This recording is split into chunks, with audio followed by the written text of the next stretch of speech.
you hear the egalitarian clarion call everywhere. Everything should be equal. Everything should be equally distributed. We should strive for equity. It's like, wrong. Especially if you're a conservative. Wrong. What we want are just hierarchies of competence. Not everyone's a neurosurgeon. You know, if your father has a brain tumor, you probably want a hierarchy of competence for neurosurgeons, so you can pick the one that's the best, so that he might not die. That's what a hierarchy of competence is for. For the postmodernists, there's no hierarchy that isn't based on power. Well, because they think the world runs on power. And that's why they're willing to use power to get what they want, because it's the only thing they believe in. But a valid hierarchy of competence, it's, God, we need those things, man. We need the best plumbers. We need the best contractors. We need the best, we need the best carpenters. We need the best lecturers. There has to be a hierarchy of quality. And not only so that we know who the best are and can reward them properly, but so that we can reward them so they keep being the best.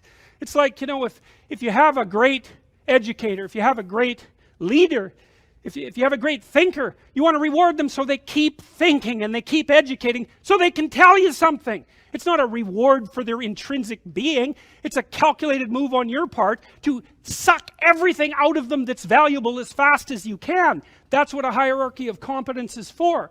And the idea that hierarchies of competence don't exist is, it's so cynical. It's such a pathologically cynical idea. And it's actually quite patently untrue, because here's an interesting tidbit from the psychological literature. Let's say you want to determine what the best predictors are for lifetime success in a Western society. Well, what would you hope for? How about intelligence? There would be a good one. Let's hope the smart people occupy more positions of complexity, right? Because they're smarter. Would you want it any other way? Okay, and that's great. The number one predictor of accomplishment in Western societies is intelligence. So that means the system works. What's the number two predictor? Conscientiousness. Well, what's that? It's a trait marker for hard work. So who gets ahead? Smart people who work hard. Now, that doesn't account for every bit of the difference between people in terms of their hierarchical structure, because hierarchies aren't perfect. They're corrupt. People get to the top sometimes because they're psychopathic, although, believe me, a hell of a lot less than you think. Because a psychopath has to keep moving from place to place, because once he reveals himself as deceitful and untrustworthy, he has to go find new suckers to fleece. So the idea that, you know, there's no distinction between a CEO and a psychopath, it's like, that's only made by someone who A, knows nothing about psychopaths, B, knows nothing about CEOs, and C, has something fundamental against the entire capitalist structure, because it's simply not true.